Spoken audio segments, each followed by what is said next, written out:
उत्तरकाशी के आराकोट बांगड़ क्षेत्र की हालत बद से बदतर होती जा रही है। लोगों का कहना है कि यहां ना तो स्थानीय विधायक सुध ले रहे हैं और ना ही जिला प्रशासन। यहां के स्थानीय लोग जिले से लेकर मुख्यमंत्री तक अपने क्षेत्र की समस्याओं को लेकर मिल चुके हैं, लेकिन स्थिति आज भी जस की तस बनी हुई है। आराकोट चिवा मोटर मार्ग में जगह जगह भूस्खलन हो रहा है, जिस कारण क्षेत्र के लोग और स्कूल के बच्चे अपनी जान हथेली पर रखकर पैदल यात्रा करने को मजबूर हैं। आप तस्वीरों में साफ देख पाएंगे कि किस तरह से आराकोट चिचवा मोटर मार्ग जगह क्षेत्र सेब के उत्पादन के लिए काफ़ी मशहूर है। आजकल सेब की पेटियां भी मंडी जाने के लिए तैयार हैं, लेकिन मार्ग में जगह जगह भूस्खलन होने के कारण उत्पादकों के सामने बड़ी समस्या खड़ी हो गई है।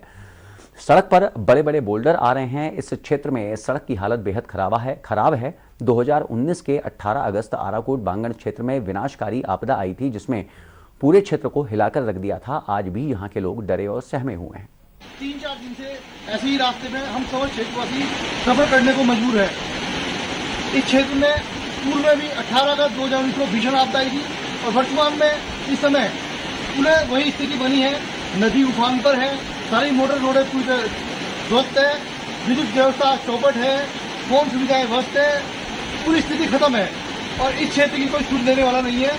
जबकि पूर्व में भी हम कई बार मुख्यमंत्री उत्तराखंड सरकार से मिले, अपने क्षेत्र की पीड़ा रखी कि मान्यवर इस क्षेत्र आपदा का क्षेत्र है, इसमें आप जल्द घाव भरने का कार्य करें।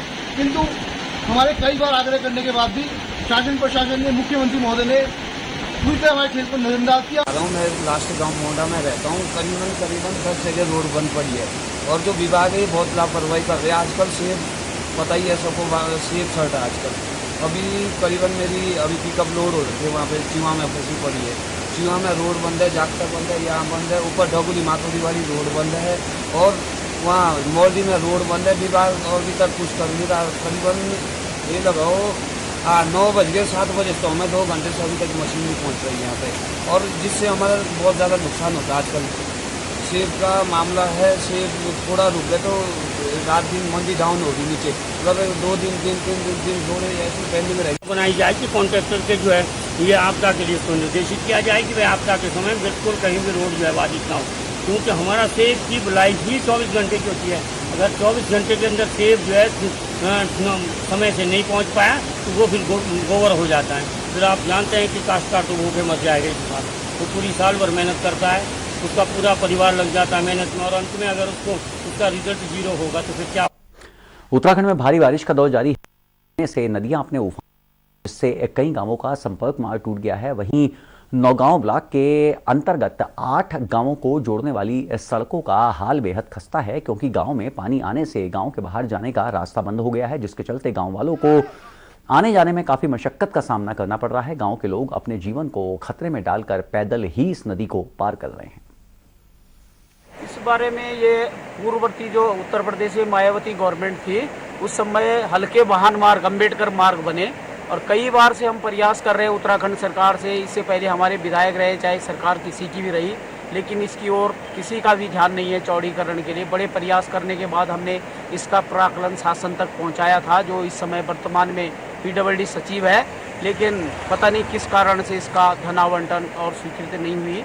लेकिन आजकल काम का सीजन है, अब हम लोग सब जनता जो है रोड पे आकर के लगभग जनवरी के महीने में या दिसंबर जनवरी में सारे लोगों को इकट्ठा करके वहाँ पे बहुत बड़ा हादसा होने वाला है, और कम से कम 8-10 गाँव के लोगों का रोज़ आना जाना वहाँ पे है। कई ये भी नहीं कि सरकार के संज्ञान में नहीं है, शासन प्रशासन के संज्ञान में नहीं है। कई बार हमने लिखा, यहाँ तक हम लोगों ने प्रशासन को लिखा है कि भाई हम वोटिंग के टाइम वोट नहीं करेंगे। तमाम जो हमारे विधायक भी रहे इससे पूर्व, उनको भी कहा, लेकिन अभी तक इस बारे में कोई सफल प्रयास नहीं हुआ है, और मैं समझता हूँ अभी भी आगे इस पर कोई कार्रवाई नहीं चल रही है।